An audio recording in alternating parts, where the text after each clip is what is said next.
Para entender o caso da Larissa Manoela, que teve a matéria no Fantástico no dia 13 de agosto, você quer entender melhor o que aconteceu ali, daquelas declarações, entendendo a responsabilidade dela com os pais?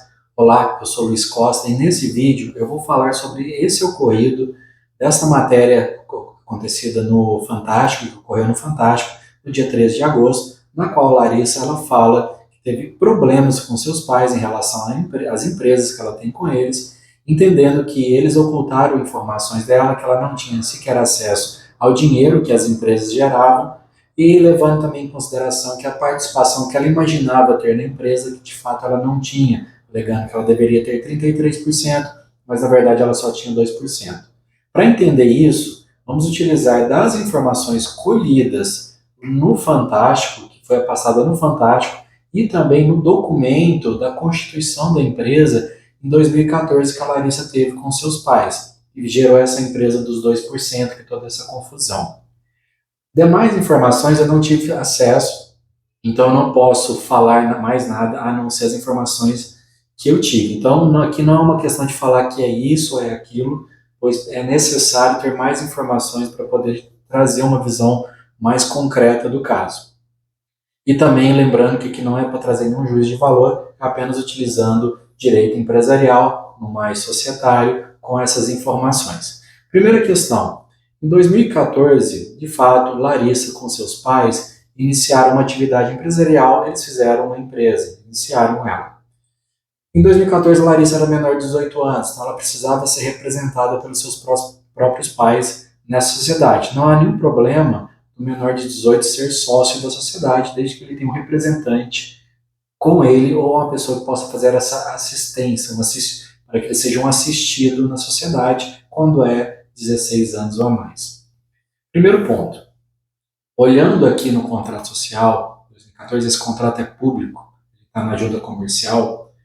A primeira coisa que começa a olhar aqui, o que essa empresa fazia, qual era o objeto dela, qual é a finalidade dessa empresa. Toda empresa tem uma finalidade, é vender algo, é prestar algum tipo de serviço. E no caso aqui, essa sociedade, ela tem como objeto agenciar profissionais para atividades esportivas, culturais e artísticas.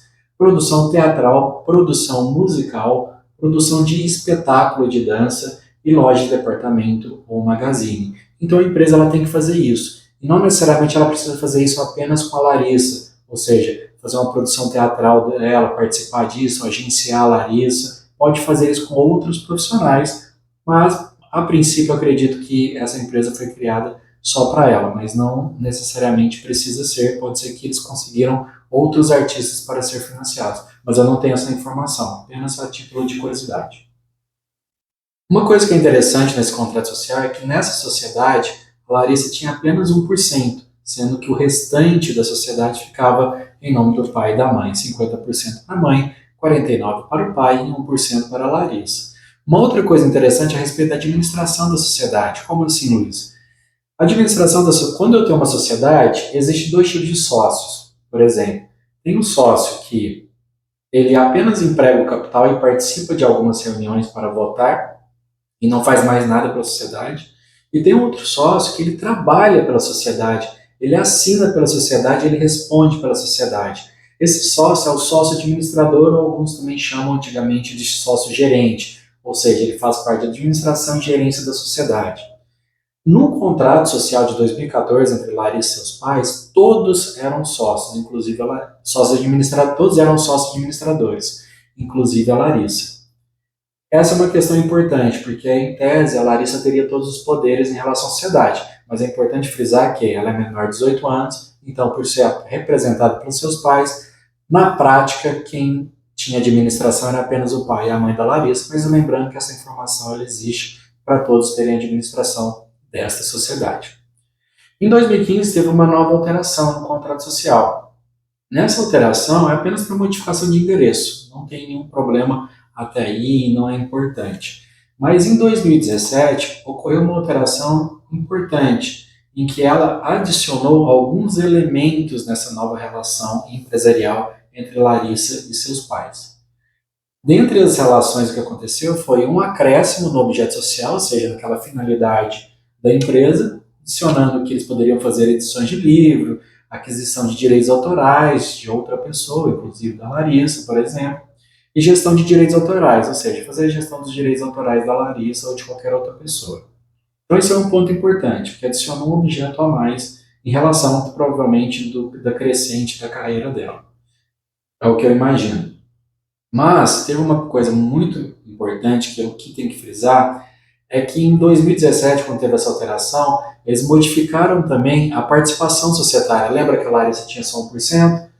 Ela ficou, nesse momento, com 33%. Então, ela, o pai e a mãe, 33%, basicamente, uma pequena leva para a mãe, ficou com 33,334, para que a conta possa bater e dar 100% no total. Mas eles ficaram basicamente em partes iguais. Então, em 2017, de fato, a Larissa teve 33% da sociedade. Isso aconteceu. Só que, em 2020, em janeiro, eles pediram uma nova alteração na junta comercial. E nessa alteração na junta comercial, que saiu apenas em março de 2020, eles pediram basicamente, né, que é importante aqui, duas coisas.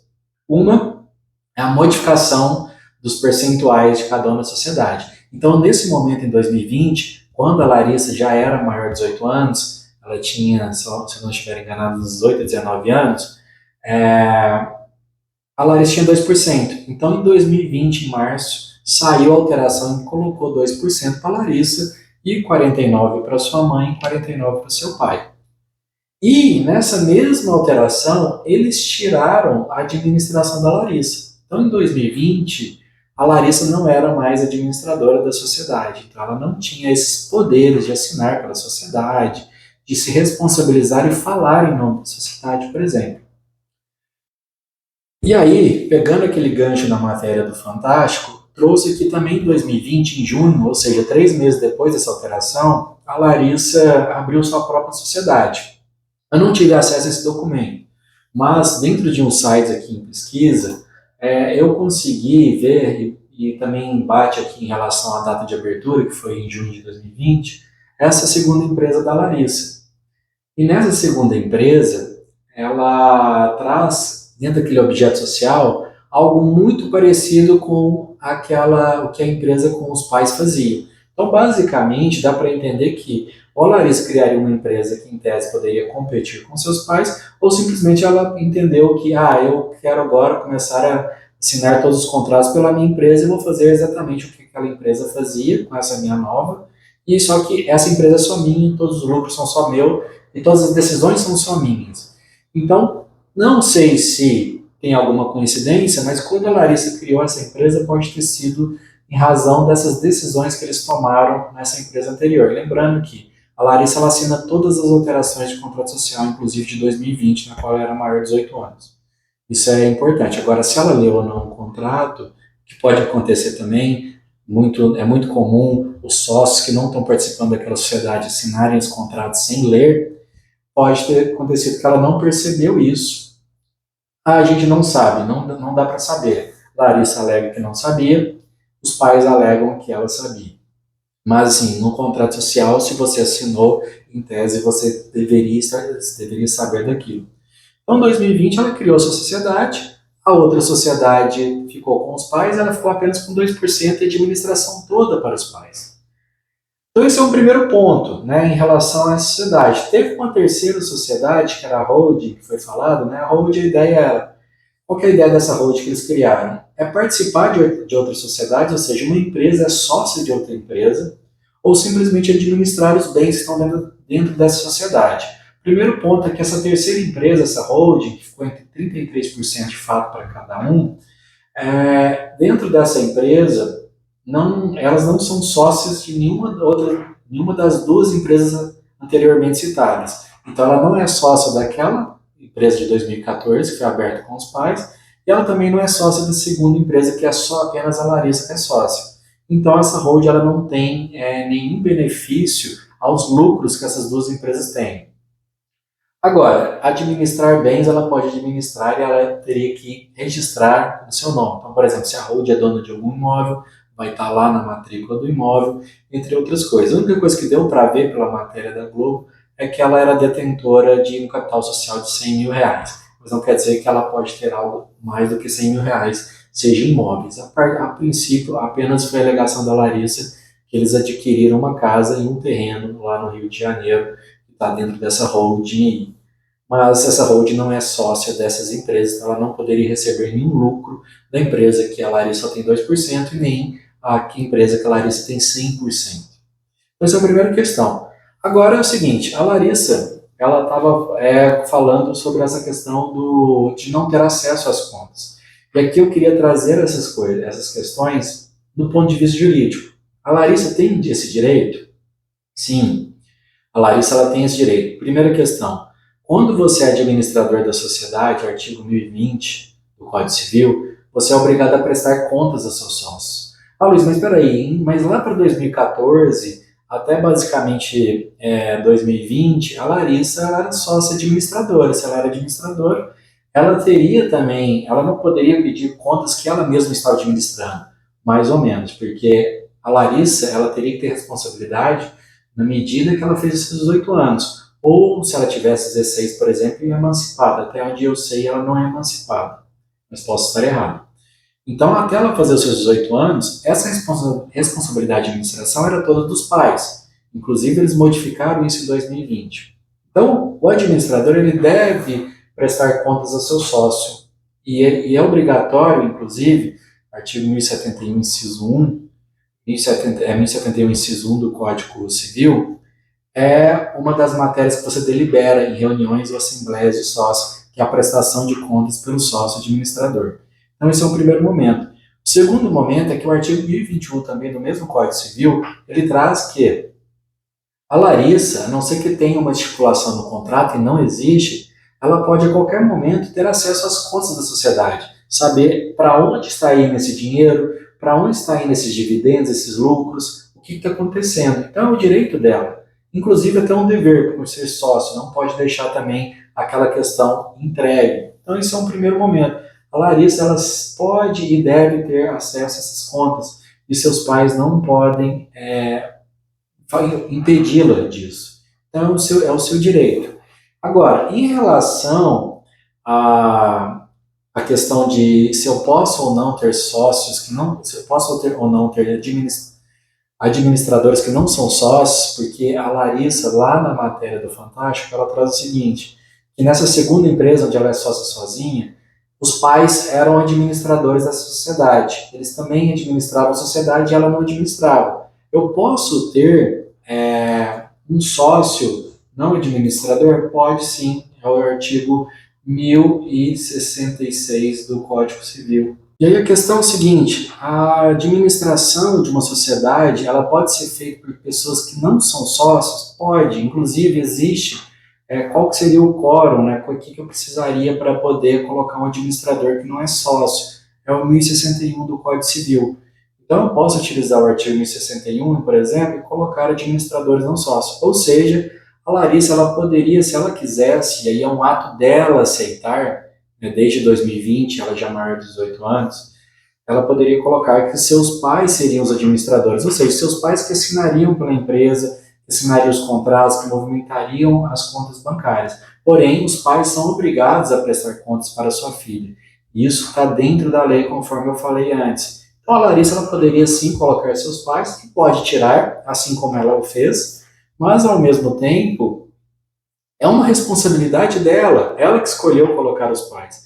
E ela tinha também uma responsabilidade de pedir essa prestação de contas. A prestação de contas do administrador, minimamente obrigatório, por força de lei, uma vez ao ano, geralmente até o dia 30 de abril, ou seja, quando finaliza o exercício fiscal, isso está no contrato dela, que é 31 de dezembro, os pais dela teriam até o dia 30 de abril para prestar contas referente ao ano anterior. Olha, aconteceu isso aqui, foram os lucros, prejuízos, teve tudo isso aqui para você entender. Só que ela acabou não fazendo nada, pelo visto, nesse sentido.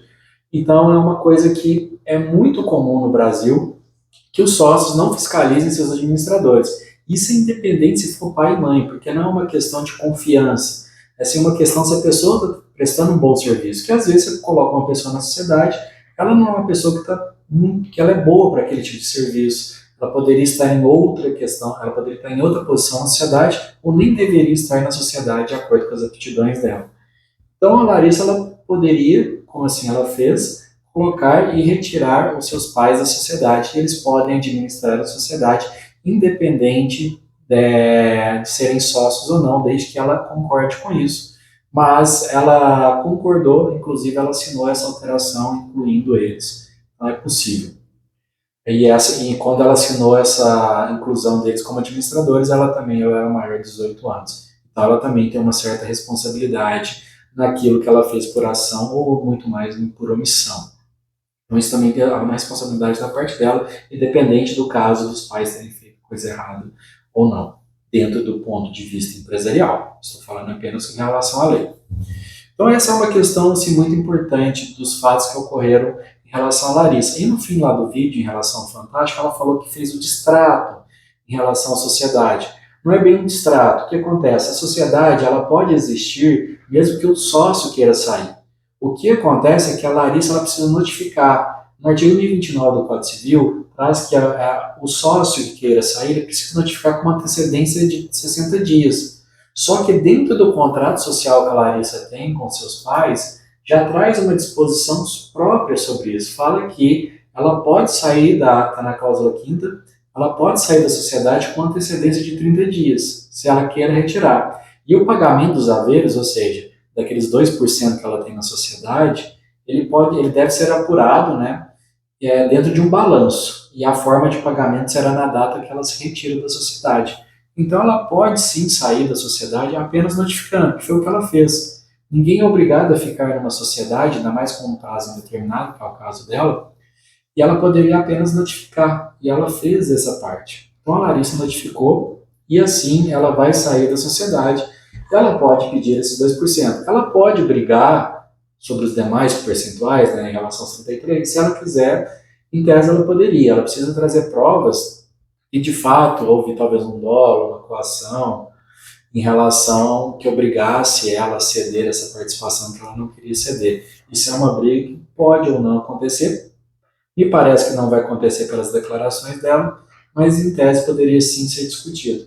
Então, gente, por mais que seja uma história triste, porque envolve família também, não é uma questão apenas empresarial, a gente vê que há uma questão muito importante que precisa se atentar ao sócio, independente se é família ou não, em relação à sociedade, porque senão pode haver muitos problemas por má gestão, independente se teve ou não intenção de fazer uma coisa ruim.